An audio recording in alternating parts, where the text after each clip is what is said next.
Hola, ¿qué tal? Este es un video en el que se pretende resumir los contenidos de arte del ebook Límites de mi lengua, límites de mi mundo, de la materia Lengua Española, Arte y Cultura. Esperamos que sean de su utilidad. En el libro, en cada capítulo encontrarán organizadores temáticos como el que vemos en pantalla.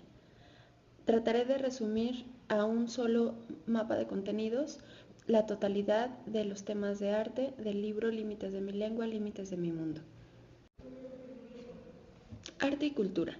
Estos términos comúnmente los encontramos relacionados en la cotidianidad, pero ¿en qué se relacionan exactamente?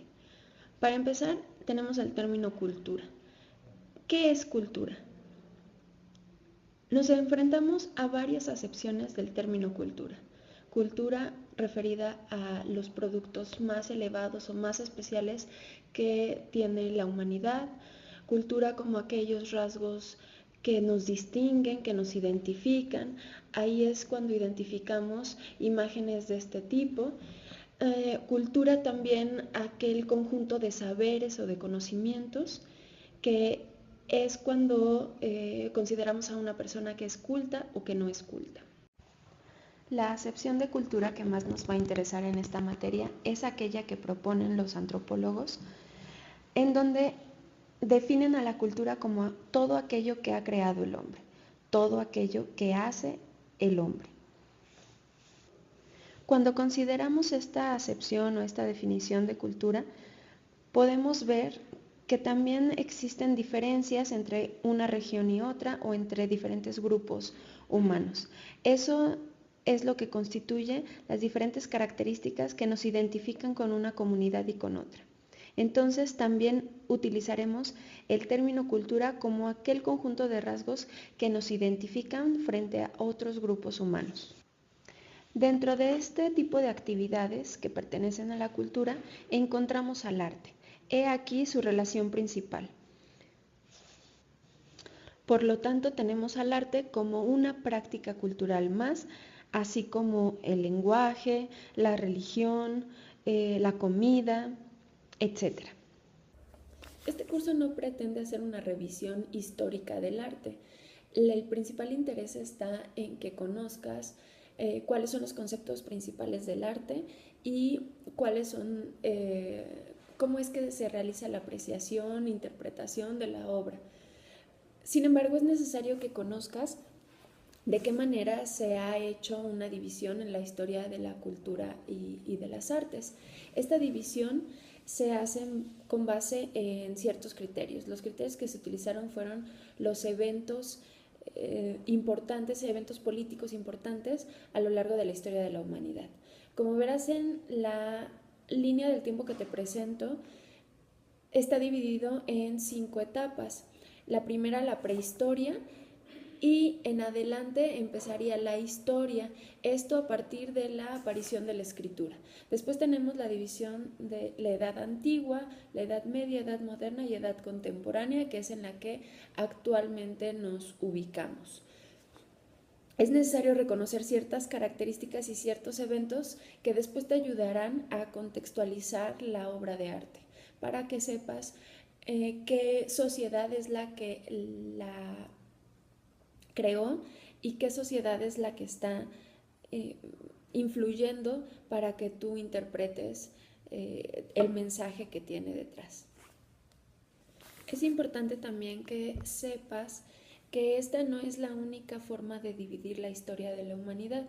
Hay otros criterios que se utilizan para dividirla y corresponderán a otros eventos o a otras valoraciones. Por ejemplo, en el libro también se menciona otra forma de dividirla con base en el valor del objeto artístico que estemos analizando.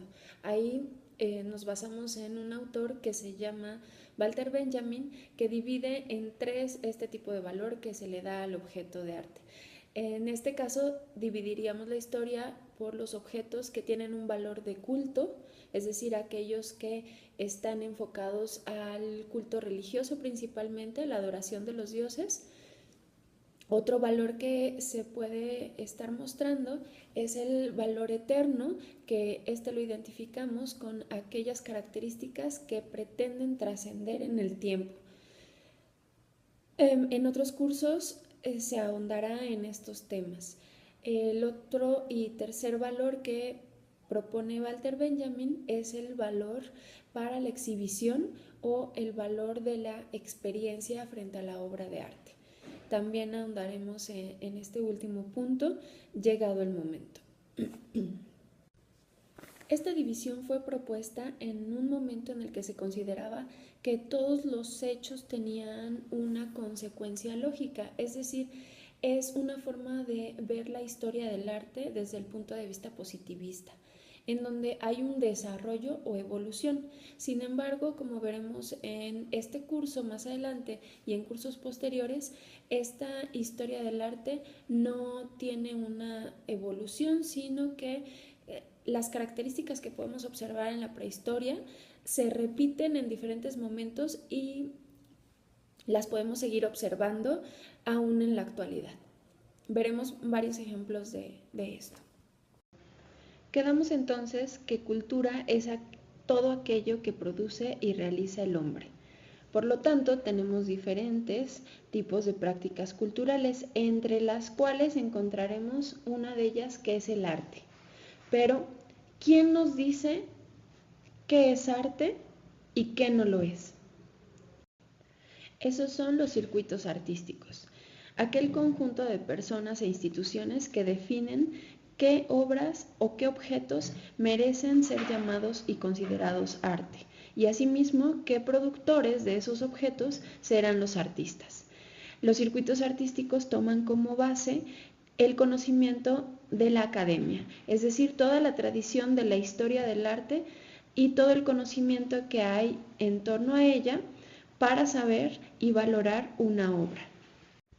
En ese mundo académico o en lo que conocemos como historia del arte, podemos distinguir tres momentos en los que se relaciona de diferente manera el arte con su teoría o el estudio que se hace de las piezas artísticas.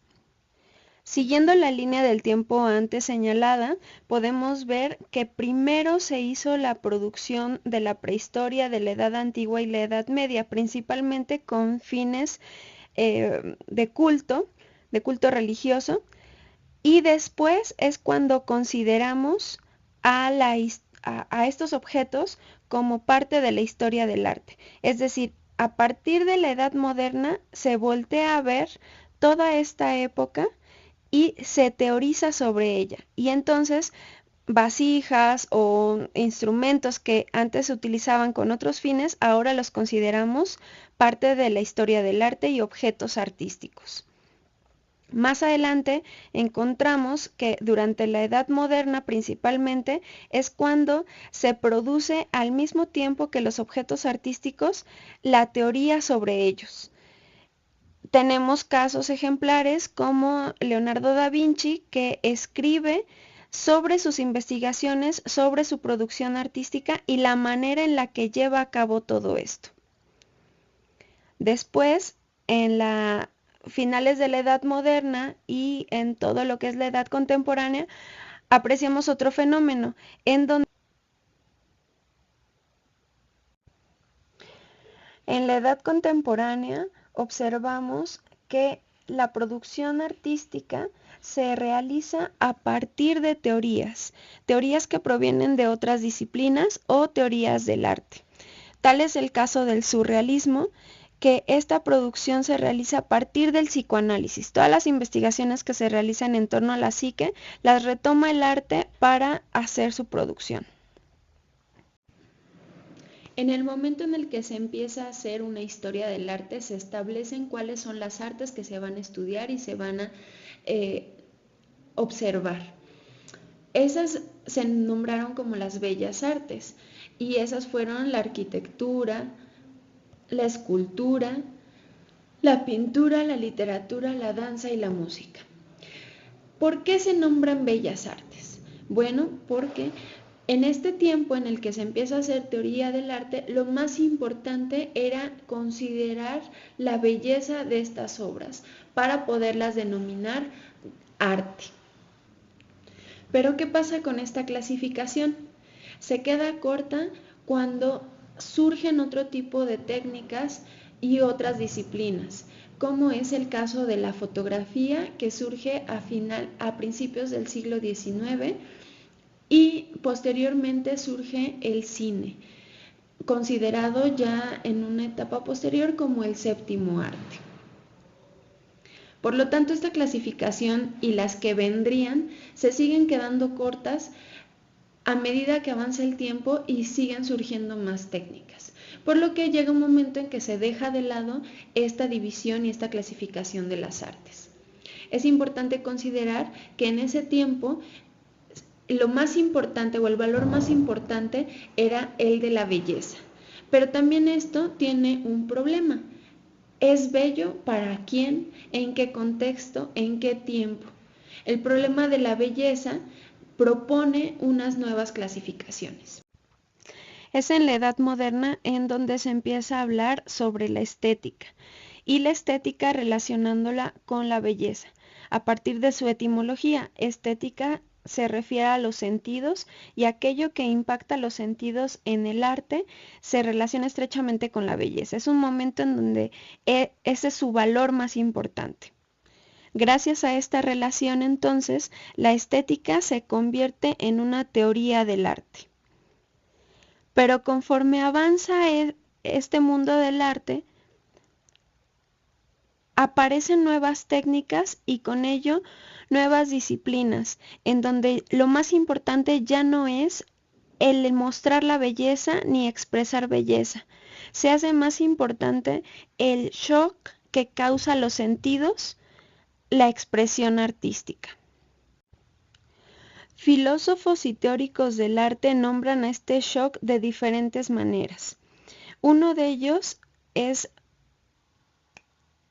Barthes, que nombra a este shock como puntum. El puntum se refiere a aquello que te punza de la obra, es decir, ese impacto que tiene en los sentidos esa expresión artística. Pero ¿qué pasa con obras en las que además de impactar a los sentidos también impactan el intelecto? En estos casos es cuando se empieza a hablar de la experiencia estética, y este concepto es un concepto que abarca este conjunto de puntum junto con el impacto que hay en el intelecto. Entonces, intelecto y sentidos se unen para generar esta experiencia estética. Por lo tanto, para interpretar estos objetos artísticos, para conocer qué es lo que están comunicando, es necesario conocer en qué momento fueron creados y qué hay detrás de ellos. Porque no va a ser lo mismo aquellas obras que se crearon con la finalidad de ser expuestas como arte que las que se crearon con finalidades de culto o que se crearon con fines prácticos. Para hacer el análisis de las obras de arte necesitamos hacer diferentes tipos de análisis. Un primer análisis va a ser lo que materialmente la obra me está mostrando, características propias de su materialidad, y posteriormente vamos a analizar otros aspectos como los símbolos que hay en esa producción y qué significan esos símbolos. Otro momento de esta interpretación será ubicarlas en el contexto cultural al que pertenecen y saber qué es lo que pasaba en esa sociedad que da origen a cierta obra. En esta parte del ebook hablaremos acerca del análisis de la obra de arte. Ese análisis puede ser formal, estilístico, iconográfico y contextual. Ahora explicaré un poco más acerca de cada uno de ellos.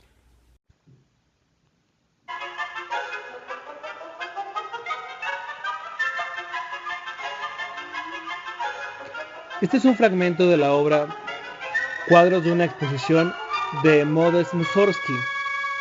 El propósito de la actividad es hablar acerca de cómo De alguna manera, este autor busca retratar o recrear la pintura que se muestra a continuación en una composición. La parte del ejercicio es primero ubicar bien la melodía de la canción y después conocer la imagen que pudo haber inspirado a Mussorgsky a crear esta composición. A partir de esto es una primera propuesta de análisis formal, para quedar en claro que el análisis formal no se limita solamente a la cuestión visual o pictórica, sino también queda dentro de la teoría musical. En este apartado de teoría musical encontramos que están los conceptos de ritmo, melodía, estructura, forma y textura dentro de la canción.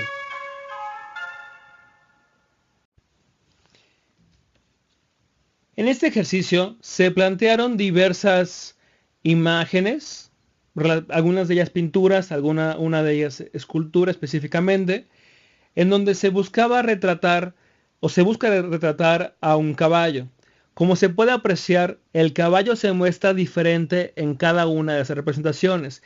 El propósito de esta era generar dentro del alumno que una representación podía seguir una misma forma, una especie de tradición dentro de su representación. Por ejemplo, una cuestión casi evidente es que el caballo se muestra en la mayor parte de las imágenes de perfil y muy rara vez se encuentra de frente. Esto ya nos genera un estilo dentro de la imagen. Si encontramos un caballo que se ve de frente, podríamos decir que esta imagen del caballo o pintura rompe el estilo tradicional con el cual se representan los caballos. Y siempre están de perfil y inclusive algunas veces están moviéndose. Por esto la imagen de la pintura al óleo de los caballos, en una especie de carrera de caballos, es un poco inusual y es un poco más difícil de leer, a diferencia de las otras tres imágenes, incluyendo la del caballito, que por mucho que la imagen o la escultura, en este caso, sea simbólica del caballo, de alguna manera también lo representa, al menos en esta fotografía, en un perfil. Y de esta forma llegamos al análisis iconográfico. En el análisis iconográfico se busca realizar este mismo propósito, es decir, es un análisis un poco más sencillo si se le quiere tomar así, pero a la vez puede llegar a ser más complejo. Explicaré. De acuerdo con Panofsky, Erwin Panofsky, el análisis iconográfico consta de tres pasos o tres momentos. El análisis preiconográfico, en donde simplemente se encuentran las características básicas de la imagen, esto puede ser líneas, formas, figuras, colores, cuestiones que se pueden entender o se pueden apreciar sin contar con un bagaje. Después en el iconográfico ya podemos relacionar estas formas, colores, líneas, figuras con imágenes conocidas. Y ya en el iconológico podemos finalmente relacionarlo con toda una historia del arte. Es decir, si en este mismo ejemplo de los caballos, podemos concluir que la imagen de Sebastián, del caballito de Sebastián, pues de entrada son simplemente líneas que expresan un volumen, tienen diferentes tonalidades de amarillo, esto a partir de la luz que se ve reflejada dentro del caballo, aunque podemos decir que todo el caballo es amarillo, lo cual es un color inusual para un caballo, rompe con la tradición de caballo, que ya tenemos dos imágenes de caballo que están cafés, bueno, tres imágenes de caballo que están en tonos o tonalidades cafés y una que está en blanco, pero de igual forma las otras cuatro pinturas o imágenes responden a una especie de trato mucho más realista. En este apartado del caballito de Sebastián, por otra parte, podemos identificar que en el análisis preiconográfico, pues como comentábamos, tiene líneas, formas, figuras, tiene muchas curvas y tiene muchas líneas. En el análisis iconográfico yo ya le doto de un sentido de que parece un caballo, puedo identificar la cabeza quizás, puedo identificar las piernas quizás, inclusive quizás hasta la cola. Pero ya en el análisis iconológico yo puedo identificar que este caballito de alguna manera reemplaza el caballo, el caballito que estaba antes en esta misma calle, que ahora se encuentra en en la plaza de Manuel Tolsa, frente al edificio de Correos. Entonces, este es el análisis realizado de manera muy simple de iconográfico a partir de Panofsky. De igual forma, al ver estas tres imágenes, tres pinturas, encontramos diversas cosas que analizar. Primero, esta pintura de Die Neue Kunstwerk que tenemos en una serie formada por dos pinturas y otra pintura realizada por Franz Marc, que forma parte del movimiento El Jinete Azul, en donde evidentemente se llama Los Jinetes Azules. En este caso contamos con un estilo que se identifica dentro de las tres imágenes. Entonces ya por aquí podemos identificar la parte del estilo, por una parte. De igual manera podemos realizar el análisis iconográfico a las tres imágenes para poder comprender cómo es que funcionan como imágenes. De igual forma, podemos hacer esta reflexión poniéndolas en un contexto. Y es que, ¿qué podemos encontrar en común entre las tres imágenes? Podemos encontrar que estas tres imágenes han sido realizadas en Alemania y responden a una historia o a una tradición de la pintura que sigue el mismo estilo, de alguna forma. A pesar de que haya al menos alrededor de 80 años de diferencia entre Franz Marc y el movimiento de Die Neue Kunstwerk, podemos encontrar que pues, en ambas pinturas se sigue un estilo no realista, donde se pinta a los objetos a mostrar en tonos azules. Entonces, así ya podemos identificar cómo el análisis contextual, aunado con el análisis iconográfico y el análisis estilístico, nos ayudan para hacer mucho más comprensible la pintura. En el ebook vamos a encontrar los temas de arte y cultura relacionados con los temas de español. Sin embargo, hemos dedicado algunos capítulos exclusivamente para el estudio de estos conceptos que acabamos de ver. Entonces, a partir de lo que acabamos de ver, podemos ubicar los diferentes mapas temáticos que aparecen en cada capítulo. En el capítulo 2 vamos a encontrar este organizador temático. Empezamos con el tema del arte, y el arte lo vemos relacionado estrechamente con la técnica, con la belleza y con la academia. Es decir, en un primer momento, como veíamos en la línea del tiempo, el arte va a ser muy importante que tenga una técnica muy depurada y especial.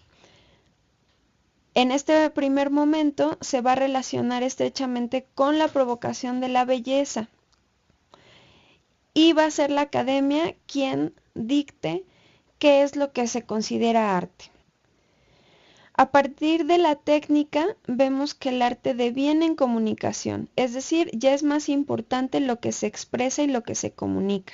Asimismo, va a ser más importante que la belleza el provocar este shock o impacto a los sentidos a través del puntum.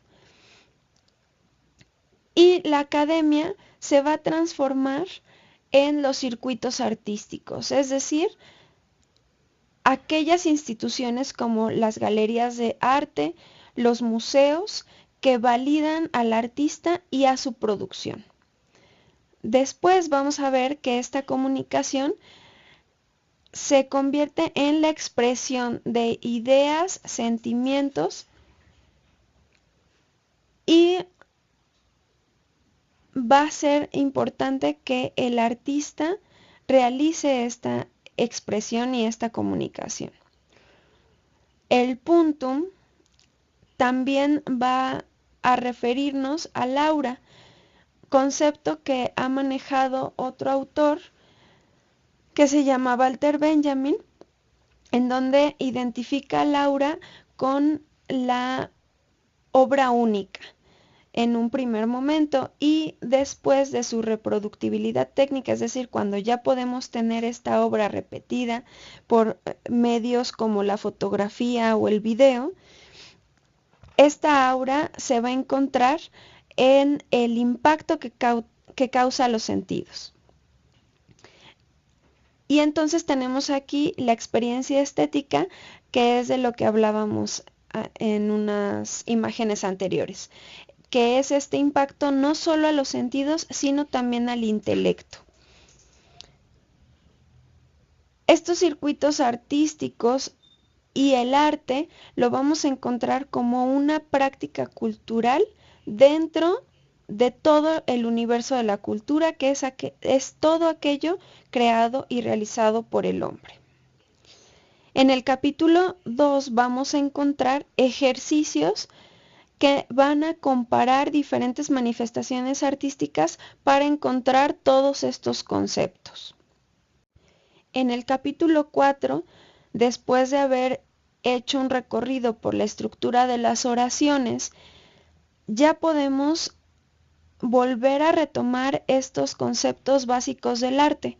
Volvemos a hablar de estética, belleza, la obra de arte y la apreciación de la obra de arte, en donde ya el alumno puede ser capaz de generar un discurso en torno a esta obra de arte, hablando de las funciones del mismo, así como destacando su valor como medio de comunicación.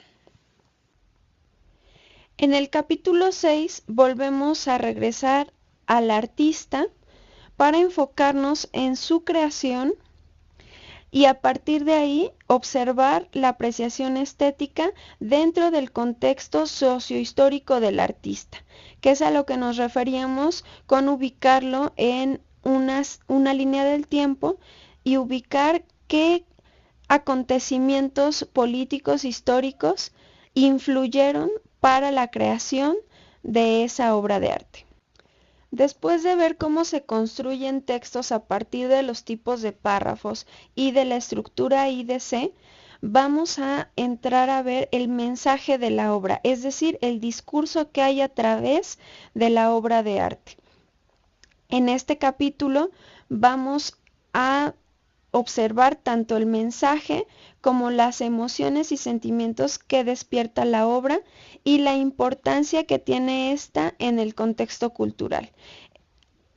Aquí ya somos capaces de armar un discurso y reconocer el discurso que está en la obra de arte. En el capítulo 12 se hace un recorrido por las diferentes clasificaciones de las disciplinas artísticas. El capítulo, aunque se titula Las Bellas Artes, hace este recorrido empezando por la clasificación que se hace en la Edad Moderna, es decir, siglo XVIII, y se muestra en la primera clasificación. Estas 6 primeras disciplinas que se consideran como bellas artes son las que ubicábamos en diapositivas anteriores como aquellas que buscaban alcanzar la belleza. Conforme van apareciendo nuevas disciplinas como el cine y la fotografía, se aumentan a la clasificación inicial y entonces crece esta clasificación. Pero como mencionábamos antes, surgen demasiadas disciplinas y se hace ya innecesario mantener esta clasificación inicial y entonces se relativiza el término de arte así como el término belleza. A partir de eso se considera como arte en general, ya sin esta clasificación específica de las bellas artes o artes menores. En el capítulo encontrarán varios ejercicios para identificar diferentes disciplinas y los diferentes momentos en donde sí se consideraba la belleza como un punto importante y después cuando se abre a otras disciplinas y cómo estas disciplinas influyeron para modificar la clasificación inicial. En el capítulo 14 vamos a ver a detalle cómo se hace un análisis formal, uno estilístico, iconográfico y contextual. Y finalmente, dentro de este capítulo, cómo es que se interrelacionan y se pueden mezclar estos tipos de análisis. Porque como veíamos, el arte ha cambiado en diferentes épocas y no podemos hacer un análisis formal en la época prehistórica que de la misma forma que lo haríamos en la época contemporánea. Finalmente cerramos en el capítulo 15 con el concepto de cultura, pero enfocándonos a su identificación práctica en nuestra cotidianidad, distinguiendo dos aplicaciones de este concepto. Uno, como veíamos, en la identidad o formación de identidad, en este conjunto de rasgos que van a diferenciar ciertas comunidades de otras. Y como paradigma, es decir, como este conjunto de saberes que van a transmitirse de una generación a otra. A partir del manejo de estos conceptos podemos acercarnos a la obra de arte siendo capaces de interpretar qué dio origen a la misma. En esta imagen podemos apreciar diferentes momentos en donde era más importante la expresión de la religiosidad, la vinculación con la sociedad o el poder, la expresión del artista y sus sentimientos individuales, la expresión del artista relacionándose con el contexto y su momento histórico, o la expresión de ciertos grupos o comunidades. Podemos identificar aquí pinturas rupestres, esculturas prehispánicas, esculturas del barroco, mosaicos del bizantino, pinturas del romanticismo, pintura del cubismo y pintura de la edad contemporánea. Esperamos que este video se convierta en una guía para ayudarlos y apoyarlos en su formación, tanto alumnos como profesores.